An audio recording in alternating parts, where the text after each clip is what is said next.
Hello friends, GK गुरुजी अड्डा के YouTube platform पे मैं शैलेश आप सभी का हार्दिक स्वागत करता हूं। प्यारे साथियों, जैसे कि आप सभी को पता होगा, आपका सीटेट का एग्ज़ाम जुलाई में होगा, ठीक है। और लगातार हम लोग एनसीईआरटी का अध्ययन कर रहे हैं। आज हम लोग क्लास 8th की ज्योग्राफी का अध्ययन करेंगे, जिसमें चैप्टर 2 पढ़ेंगे, जिसका नाम है भूमि, मृदा, जल, प्राकृतिक वनस्पति और वन्य जीव संसाधन। इस चैप्टर में इन सारी चीज़ों के बारे में हमको पढ़ना है। चलिए, तंजानिया अफ्रीका के एक छोटे गांव में मांबा पानी लाने के लिए प्रातः शीघ्र उठती है।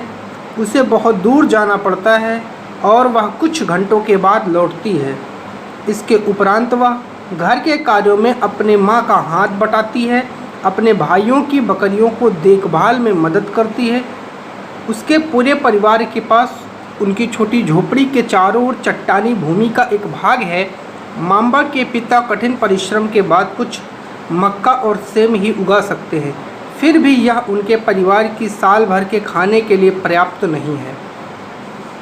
पीटर न्यूजीलैंड के एक भेड़ पालन प्रदेश के मध्यवर्ती भाग में रहता है, जहां उसका परिवार ऊन प्रक्रमण करने का कारखाना चलाता है। प्रतिदिन जब पीटर स्कूल से लौटता है, वह अपने चाचा को अपनी भेड़ों की देखभाल करते हुए देखता है। उनका भेड़ों का बाड़ा कुछ दूरी पर पहाड़ियों से लगे हुए एक विस्तृत घास के मैदान पर स्थित है। वहां नवीनतम प्रौद्योगिकी का उपयोग करते हुए एक वैज्ञानिक विधि से इसका प्रबंधन किया जाता है। पीटर का परिवार जैविक कृषि द्वारा सब्जियां भी उगाता है। मांबा और पीटर विश्व के दो विभिन्न स्थानों में रहते हैं। उनके जीवन व्यतीत करने में बहुत अंतर है। यह विभिन्नता भूमि की गुणवत्ता, मृदा, जल, प्राकृतिक वनस्पति, प्राणियों, प्रौद्योगिकी के उपयोग के भिन्नता के कारण है। इन स्थानों का एक दूसरे से भिन्न होने का मुख्य कारण इस प्रकार के संसाधनों की उपलब्धता है। क्या आप जानते हैं, विश्व की 90% जनसंख्या भूमि क्षेत्र के 30% भाग पर ही रहती है। शेष 70% भूमि पर या तो विरल जनसंख्या है या वह निर्जन है। मोस्ट इम्पॉर्टेंट है, याद रखिएगा। चलिए चलते हैं अगले टॉपिक, भूमि पर। सभी महत्वपूर्ण प्राकृतिक संसाधनों में भूमि शामिल है। भूपृष्ठ के कुल क्षेत्रफल का 30% भाग भूमि है। यही नहीं, इस थोड़े से प्रतिशत के भी सभी भाग पर आवास योग्य भूमि नहीं है। मुख्यतः भूमि और जलवायु के भिन्न भिन्न लक्षणों के कारण विश्व के विभिन्न भागों में जनसंख्या का वितरण असमान पाया जाता है। उबड़ खाबड़, स्थलाकृति, पर्वतों के तीव्र ढाल, जलाक्रांत, संभावित निम्न क्षेत्र, मरुस्थल क्षेत्र एवं सघन वन क्षेत्र सामान्यतः विरल अथवा निर्जन है। उर्वर मैदानों और नदी घाटियों में कृषि के लिए उपयुक्त भूमि उपलब्ध है, इसीलिए स्थान विश्व के सघन बसे क्षेत्र हैं। चलिए आगे चलते हैं। भूमि उपयोग। भूमि का उपयोग विभिन्न कार्यों के लिए किया जाता है, जैसे कृषि, वानिकी, खनन, सड़क, उद्योग की स्थापना। साधारण इसे भूमि उपयोग कहते हैं। क्या मांबा और पीटर के परिवारों के भूमि उपयोग के विभिन्न तरीकों की सूची बना सकते हैं? भूमि का उपयोग केवल भौतिक कारकों द्वारा निर्धारित किया जाता है, जैसे स्थलाकृति, मृदा, जलवायु, खनिज और जल की उपलब्धता। मानवीय कारक जैसे जनसंख्या और प्रौद्योगिकी भी भूमि उपयोग प्रतिरूप के महत्वपूर्ण निर्धारक हैं। स्वामित्व के आधार पर भूमि को निजी भूमि और सामुदायिक भूमि में बांटा जाता है। सामुदायिक का मतलब होता है जिस पर सबका अधिकार हो। निजी भूमि व्यक्तियों के स्वामित्व में होती है, जबकि सामुदायिक भूमि समुदाय के स्वामित्व में होती है। सामान्य रूप से इसका उपयोग समुदाय से संबंधित व्यक्तियों के लिए किया जाता है, जैसे चारा, फलों, नट, औषधियों, बूटियों को एकत्रित करना। इस सामुदायिक भूमि को साझा संपत्ति संसाधन भी कहते हैं, याद रखिएगा। जनसंख्या और उनकी मांग सदैव बढ़ती रहती है, लेकिन भूमि की उपलब्धता सीमित है। स्थान के अनुसार भूमि की गुणवत्ता में अंतर होता है। लोगों ने सामुदायिक भूमि पर व्यापारिक क्षेत्र बनाने, नगरीय क्षेत्रों में घर बनाने और ग्रामीण क्षेत्रों में कृषि योग्य भूमि का विस्तार करने के लिए अनाधिकृत हस्तक्षेप करना शुरू कर दिया है। आज भूमि उपयोग प्रतिरूप में परिवर्तन हमारे समाज में सांस्कृतिक परिवर्तनों को दर्शाते हैं। वर्तमान में कृषि और निर्माण संबंधी गतिविधियों के प्रसार के कारण निम्नीकरण भूस्खलन, मृदा अपरदन, मरुस्थलीकरण पर्यावरण के लिए प्रमुख खतरा है। ठीक है, चलिए अब आगे चलते हैं। भूमि के अनुसार परिवर्तन दिखा। देखिए एक समय भूमि बहुत खाली थी, फिर एक मकान बना, फिर यहाँ ढेर सारे मकान हुए, आज ये देखिए पूरा शहर बस गया है। कैसे परिवर्तन हुआ है, चलिए। भूमि संसाधन का संरक्षण। बढ़ती जनसंख्या, इसकी बढ़ती मांगों के कारण वन भूमि और कृषि योग्य भूमि बड़ी पैमाने पर विनाश हो रहा है। इससे प्राकृतिक संसाधन को समाप्त होने का डर पैदा हो गया है। इसलिए विनाश की वर्तमान दर को अवश्य ही रोकना चाहिए। वनारोपण, भूमि उद्धार, रासायनिक कीटनाशकों और उर्वरकों के विनियमित उपयोग तथा अतिचारण पर रोक आदि भूमि संरक्षण के लिए प्रयुक्त कुछ सामान्य तरीके हैं। मृदा। पृथ्वी के पृष्ठ पर दानेदार कणों के आवरण की पतली परत मृदा कहलाती है। यह भूमि से निकटता से जुड़ी है। स्थल रूप मृदा के प्रकार को निर्धारित करते हैं। मृदा का निर्माण चट्टानों से प्राप्त खनिजों और जैव पदार्थ। भूस्खलन पढ़ लेते हैं, पहले दिया गया है। भूस्खलन को सामान्य रूप से सैल, मलबा या ढाल से गिरने वाली मिट्टी के बृहद संचलन के रूप से परिभाषित किया जाता है। प्रायः भूकंप, बाढ़, ज्वालामुखी के साथ घटित होते हैं। लंबे समय तक भारी वर्षा होने से भूस्खलन होता है। यह नदी के प्रवाह के कुछ समय के लिए अवरुद्ध करता है। नदी अवरुद्धता के अचानक फूट पड़ने से निचली घाटियों के आवासों में विध्वंस आ जाता है। पहाड़ी भाग में भूस्खलन एक मुख्य विस्तृत रूप से फैली प्राकृतिक आपदा है जो प्रायः जीवन और संपत्ति को आघात पहुंचाती है और चिंता का एक मुख्य विषय है। चलिए, एक वस्तु स्थिति का अध्ययन। हिमाचल प्रदेश के किन्नौर जिले में रेकांगपिओ के निकट पंजी गांव में बड़े भूस्खलन के कारण राष्ट्रीय मार्ग 22 की पुरानी हिंदुस्तान तिब्बत सड़क का 200 मीटर तक का भाग नष्ट हो गया। यह भूस्खलन पंजी गांव से तीव्र विस्फोटन द्वारा हुआ। विस्फोटन के कारण ढाल का यह कमजोर क्षेत्र नीचे गिर गया, जिसके कारण सड़क और गांव के आसपास के क्षेत्र को क्षति पहुंची। पंजी गांव को किसी संभावित मानव विनाश से बचाने के लिए पूर्ण रूप से खाली करा दिया गया था। चलिए, न्यूनीकरण क्रियाविधि।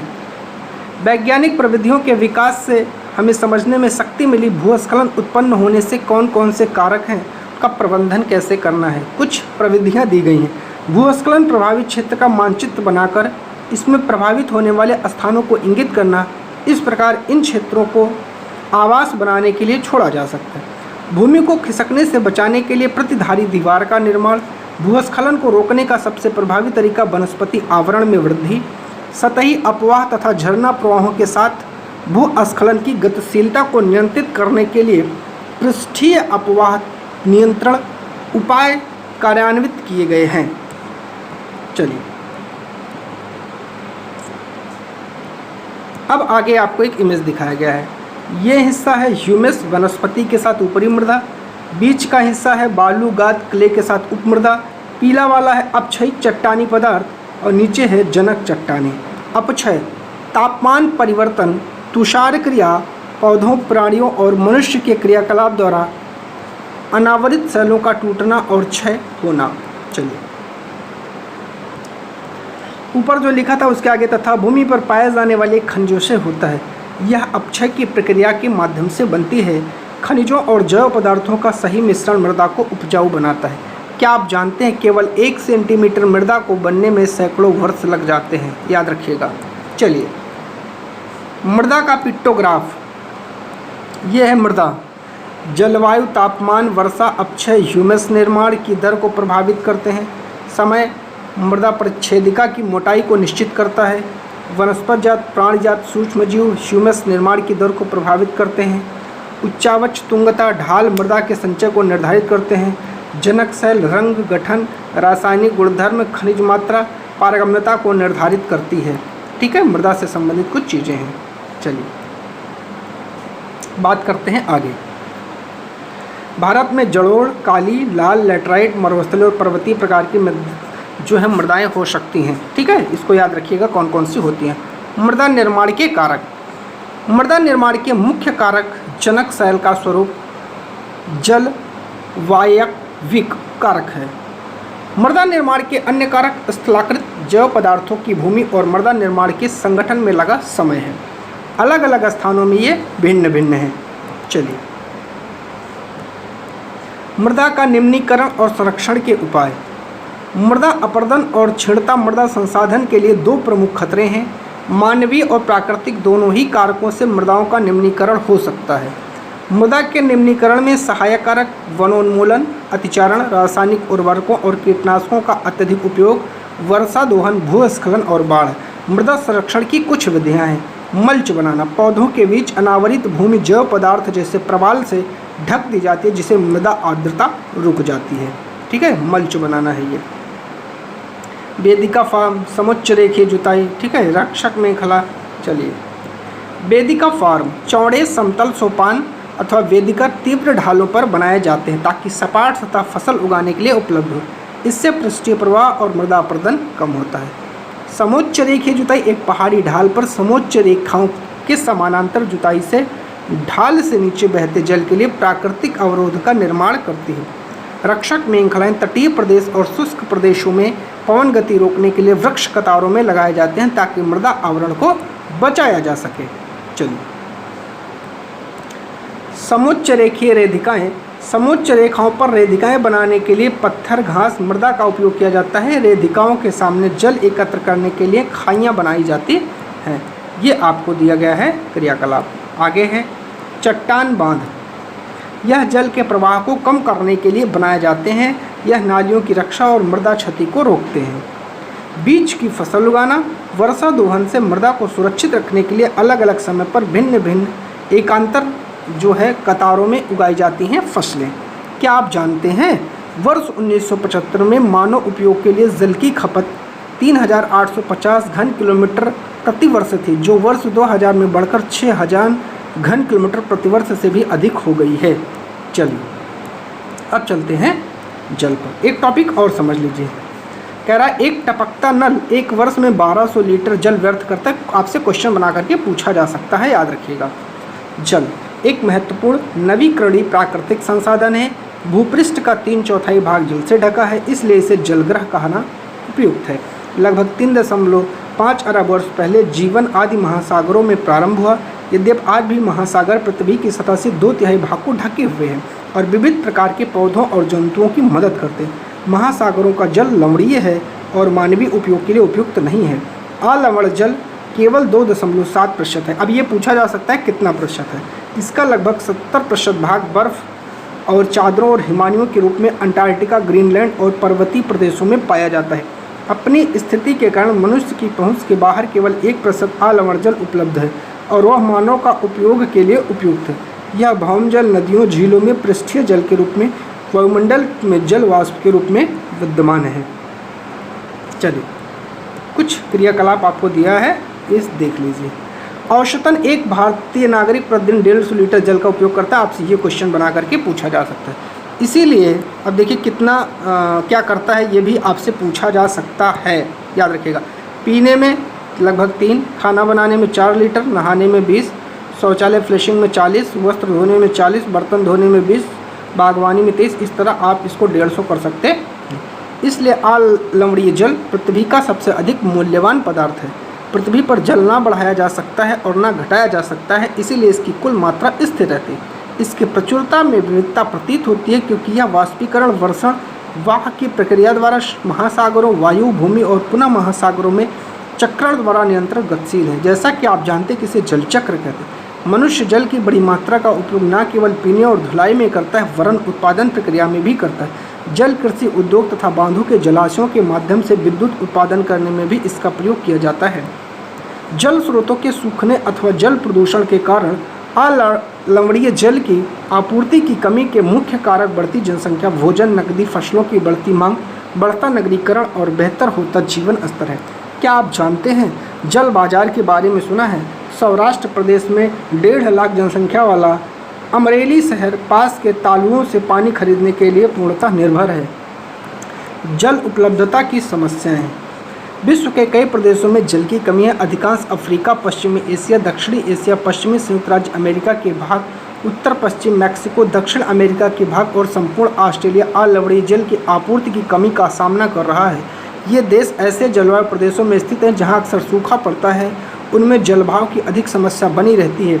इस प्रकार जल का अभाव मौसमी अथवा वार्षिक वर्षण में विविधता के परिणाम स्वरूप हो सकता है अथवा अति उपयोग और जल स्रोतों के संदूषण के कारण भी जल का अभाव हो सकता है। अगला है जल संसाधनों का संरक्षण। आज के विश्व में शुद्ध पर्याप्त जल स्रोतों तक पहुंचना एक बड़ी समस्या बन गई है। इस क्षीण होते संसाधन के संरक्षण के लिए कदम उठाने चाहिए। यद्यपि जल एक नवीकरणीय संसाधन है, तथापि इसका अति उपयोग इसे और प्रदूषण इसे उपयोग के लिए अनुपयुक्त बना देते हैं। अशोधित या आंशिक रूप से शोधित वहित मल, कृषि रसायनों का विसर्जन और जल निकायों में औद्योगिक बहिस्राव जल के प्रमुख संदूषक हैं। शामिल नाइट्रेट धातुएं पीड़कनाशिक जल को प्रदूषित करते हैं। इनमें अधिकांश रसायन अजैव निम्नीकरण होने के कारण जल द्वारा मानव शरीर में पहुंच जाते हैं। इन प्रदूषकों को जल निकायों में छोड़ने से पूर्व बाह्य स्रावों को उपयुक्त विधि से शोधित करके जल प्रदूषण नियंत्रित किया जा सकता है। वन और अन्य वनस्पति आवरण धरातलीय प्रवाह को मंद करते हैं और भूमिगत जल को पुनः पूरित करते हैं। जल संग्रहण पृष्ठीय प्रवाह को बचाने की दूसरी विधि है। जल रिसाव को कम करने के लिए खेतों को सिंचित करने वाली नहरों को ठीक से पक्का करना चाहिए। रिसाव और वाष्पीकरण से होने वाले जल क्षति को रोकने के लिए क्षेत्र को स्प्रिंकलरों से सिंचित करना अधिक प्रभावी विधि है। वाष्पीकरण की अधिक दर वाले शुष्क प्रदेशों में सिंचाई की ड्रिप अथवा टपकन विधि बहुत उपयोगी होती है। सिंचाई की इन विधियों को अपनाकर बहुमूल्य जल संसाधन को संरक्षित किया जा सकता है। आगे एक टॉपिक दिया गया, आप लोग इसको पढ़ लीजिएगा। क्या है? कह रहा है कि अपने घर की छत पर वर्षा जल एकत्र करके इस जल का संग्रहण करना, एक विभिन्न उत्पादक उपयोगों में लाना वर्षा जल संग्रहण कहलाता है। औसत 2 घंटे की वर्षा का एक दौर 8000 लीटर जल बचाने के लिए काफ़ी है। चलिए, प्राकृतिक वनस्पति वन्यजीव। स्कूल के बच्चे हस्तशिल्प प्रदर्शनी में घूम रहे थे। प्रदर्शनी की वस्तुएं देश के भिन्न भिन्न जगहों से एकत्रित की गई। मोना एक थैला हाथ में उठाया और उत्साह से कहा, यह सुंदर हैंडबैग है। अध्यापिका ने कहा, हाँ, ये जूट से बना है। क्या आप टोकरियाँ दीप छात्रों और कुर्सियों को देखते हैं? बेंत और बांस की बनी है। भारत के पूर्वी और उत्तरी पूर्वी आद्र प्रदेशों में बांस प्रचुर मात्रा में पैदा किया जाता है, जिससे रेशमी स्कार्फ देखकर उत्साहित थे। यह खूबसूरत स्कार्फ देखो। अध्यापिका ने स्पष्ट किया कि रेशम कीटों से प्राप्त किया जाता है, जो शहतूत के पेड़ों पर पाले जाते हैं। बच्चे समझ गए कि पौधों में अनेक भिन्न भिन्न उत्पाद प्रदान करते हैं, जिनका उपयोग हम अपने दैनिक जीवन में करते हैं। प्राकृतिक वनस्पति और वन्य जीव केवल स्थल मंडल, जल मंडल, वायुमंडल के जुड़े एक सकरे से क्षेत्र में ही पाए जाते हैं, जिसे हम जैवमंडल कहते हैं। जैवमंडल में सभी जीवित जातियां जीवित रहने के लिए एक दूसरे पर जुड़ी हुई हैं। इस जीवन आधारित तंत्र को पारितंत्र कहा जाता है। वनस्पति और वन्यजीव बहुमूल्य संसाधन हैं। पौधे इनमें इमारती लकड़ियाँ देते हैं, प्राणियों को आश्रय देते हैं, ऑक्सीजन उत्पन्न करते हैं, हम सांस लेते हैं, फसलों को उगाने के लिए आवश्यक मृदा की सुरक्षा करते हैं, रक्षक मेखला के रूप में कार्य करते हैं, भूमिगत जल के संग्रहण में सहायता करते हैं, हमें फल, लैटेक्स, तारपीन का तेल, गोंद, औषधीय पौधे और कागज प्रदान करते हैं, जो आपके अध्ययन के लिए अत्यधिक आवश्यक है। ठीक है। क्या आप जानते हैं भारतीय उपमहाद्वीप में जिन पशुओं का उपचार डाइक्लोफेनाक, एस्पिरिन अथवा इब्रूफेन जैसी पीड़ानाशी से किया जाता है, उनके अपमार्जक तुरंत गिद्ध किडनी खराब होने से मर रहे थे। पशुओं पर इन औषधियों के उपयोग करने पर प्रतिबंध लगाने के प्रयास किए जा रहे हैं तथा आरक्षित स्थान पर गिद्ध के प्रजनन के प्रयास किए जा रहे हैं। याद रखिएगा, डाइक्लोफेनाक से गिद्ध बहुत मरे हैं।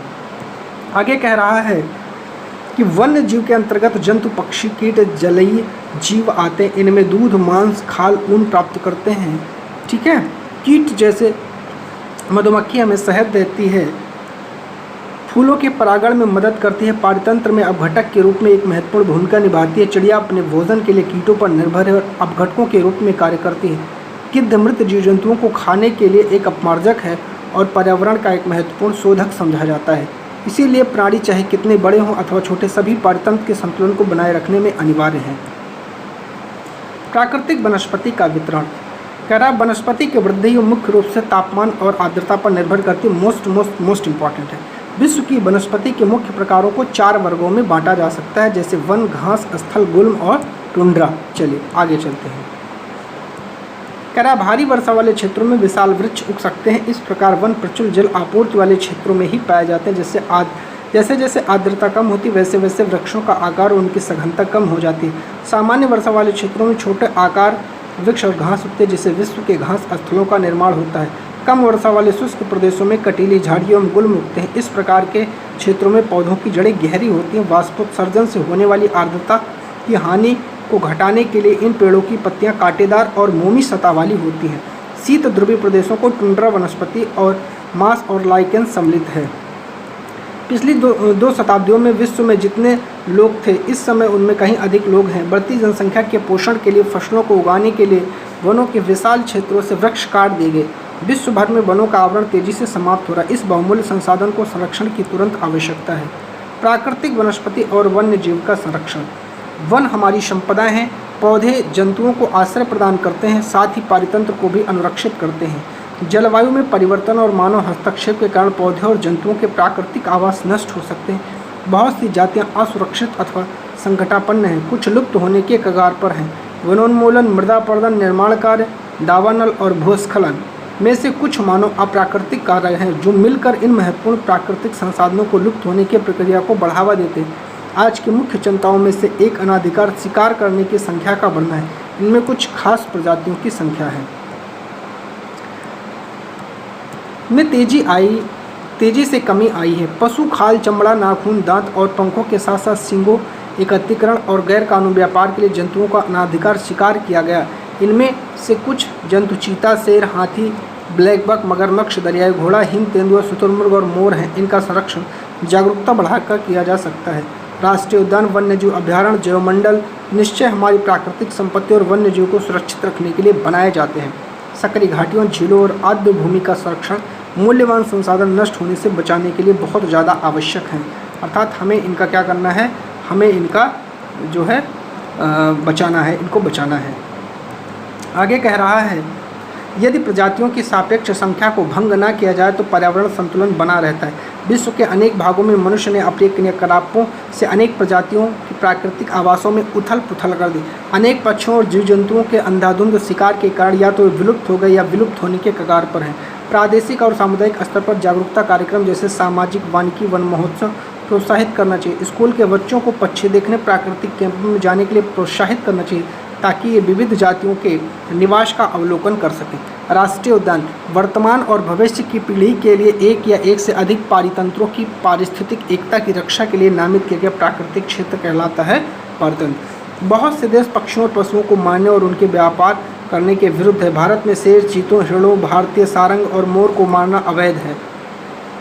एक अंतर्राष्ट्रीय परिपाटी ITES the convention on international trade in endangered species of wild fauna and flora की स्थापना की गई, जिसमें प्राणियों और पक्षियों की अनेक जातियों की सूची तैयार की गई। इस सूची में दिए गए सभी पक्षियों और प्राणियों के व्यापार करने पर प्रतिबंध लगाया गया है। पौधों और प्राणियों को संरक्षण प्रत्येक नागरिक का नैतिक कर्तव्य बनता है। आगे है शब्दावली जैवमंडल निश्चय। यह वैश्विक नेटवर्क द्वारा जुड़े रक्षित क्षेत्रों की एक श्रृंखला है जिसे संरक्षण और विकास के बीच संबंध को प्रदर्शित करने के इरादे से बनाया गया है।